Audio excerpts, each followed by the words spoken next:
ಈಗ ಕೋಪದಲ್ಲಿದ್ದಾನಲ್ವಾ, ಅದಕ್ಕೆ ಕೂಗಾಡ್ತಿದ್ದಾನೆ. ಒಂದಿನ ಕಳೀಲಿ, ಹಸ್ವಾಗತ್ತೆ, ಆಮೇಲೆ ತಾನಾಗೆ ಊಟ ಮಾಡ್ತಾನೆ.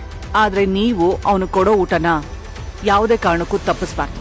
ಹಾಗೆ ಇನ್ನೊಂದು ವಿಷಯ, ಫೋನ್ ಕೊಡಿ ಅಂತ ತುಂಬಾ ಹಠ ಮಾಡ್ತಿದ್ದಾರೆ ಮೇಡಮ್. ಅವನು ಎಷ್ಟೇ ಕೇಳಿದ್ರು ಫೋನ್ ಅವನ ಕೈಗೆ ಸಿಗ್ಬಾರ್ದು. ಫೋನ್ ಸ್ವಿಚ್ ಆಫ್ ಮಾಡಿದೀರಾ ಅಲ್ವಾ? ಹಾ, ಆಗ್ಲೇ ಮಾಡಿದೀನಿ ಮೇಡಮ್. ನೀನೇ ಅಲ್ವಾ ಕಿಡ್ನಾಪ್ ಮಾಡಿದೀನಿ ಅಂತ ಮಾತಾಡಿದ್ದು? ಹಾ, ನಾನೇ. ಸಾಲ್ದು, ಇನ್ನೂ ಭಯ ಹುಟ್ಸೋ ಹಾಗೆ ಮಾತಾಡ್ಬೇಕು. ಸರಿ ಮೇಡಮ್. ಇನ್ನು ನಾನೇ ನಿನಗೆ ಫೋನ್ ಮಾಡೋವರೆಗೂ ನೀನ್ ನನಗೆ ಫೋನ್ ಮಾಡಬಾರ್ದು. ಏನಾದ್ರೂ ಎಮರ್ಜೆನ್ಸಿ ಇದ್ರೆ ಮೆಸೇಜ್ ಮಾಡು.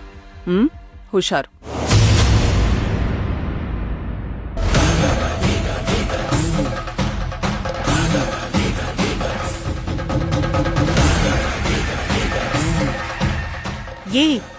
ಏನ್ ಮಾಡಕ್ ಹೊರಟಿದೀಯ ನೀನು?